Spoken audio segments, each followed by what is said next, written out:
বাংলাদেশকে সামনের দিকে এগিয়ে নিয়ে যেতে পারবো। তার জন্যই ৩১ দফা কর্মসূচি প্রণয়ন করে জনাব তারেক রহমান সহ বাংলাদেশ জাতীয়তাবাদী দল শুধু নয়, বাংলাদেশের গণতন্ত্রকামী মানুষ আজকে ৩১ দফাকে জনগণের দফা এবং জনগণের দাবিতে পরিণত করেছে। সেটিকে সুন্দরভাবে বাস্তবায়ন করার জন্য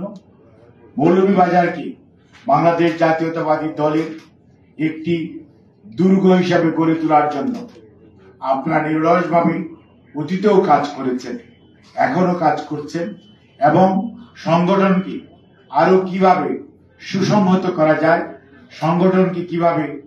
আরো জনগণের দোরগোড়ায় পৌঁছানো যায়, আগামী দিনে জনগণের অধিকার প্রয়োগের যে সুযোগ আসবে সেই সময় ৩১ দফার পক্ষে জনগণকে কিভাবে ঐক্যবদ্ধ করে জনগণের সমর্থন আদায় করা যায়, সেই লক্ষ্যেই বাংলাদেশ জাতীয়তাবাদী দল এই মঈন ভাই এবং আমাদের রিপনের নেতৃত্বে, আহ্বায়ক কমিটির সম্মানিত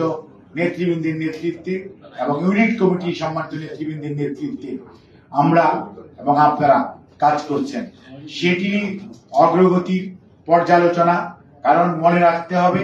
আমাদের মধ্যে ঐক্যের কিছুক্ষণ আগে যিনি দোয়া করেছেন তিনি ওনার দোয়ার মধ্যেও বলেছেন যে আমাদের সবার মধ্যে কিভাবে ঐক্যকে ধারণ করা যায় এবং ঐক্যবদ্ধভাবে এগুতে পারলেই ৫ই আগস্ট ২৪ যেরকম স্বৈরাচার পালিয়ে গেছে, ঐক্যের কারণেই একইভাবে ৩১ দফার পিছনেও জনগণের সমর্থন আদায় করা যাবে যদি আপনারা সবাই এবং আমরা সবাই ঐক্যবদ্ধভাবে জনগণের সামনে যে দাঁড়াতে পারি। সেজন্যই আজকে জনগণের অধিকার আদায়ের জন্য আমাদেরকে ঐক্যের বিকল্প কিছু নেই এবং ঐক্যবদ্ধ যদি আমরা থাকি, আপনাদের সামনে অন্য অনেক নেতা কর্মীরা বিভিন্ন বক্তব্য নিয়ে আসবে, কিন্তু জনগণ আমরা বিশ্বাস করি ৩১ দফাকে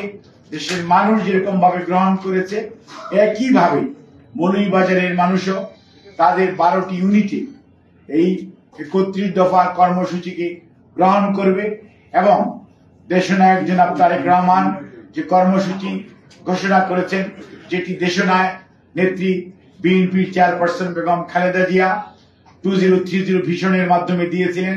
এবং এর পূর্বে আমাদের নেতা দলের প্রতিষ্ঠাতা শহীদ জিয়াউর রহমান 19 দফা কর্মসূচির মাধ্যমে দিয়েছিলেন, যেটি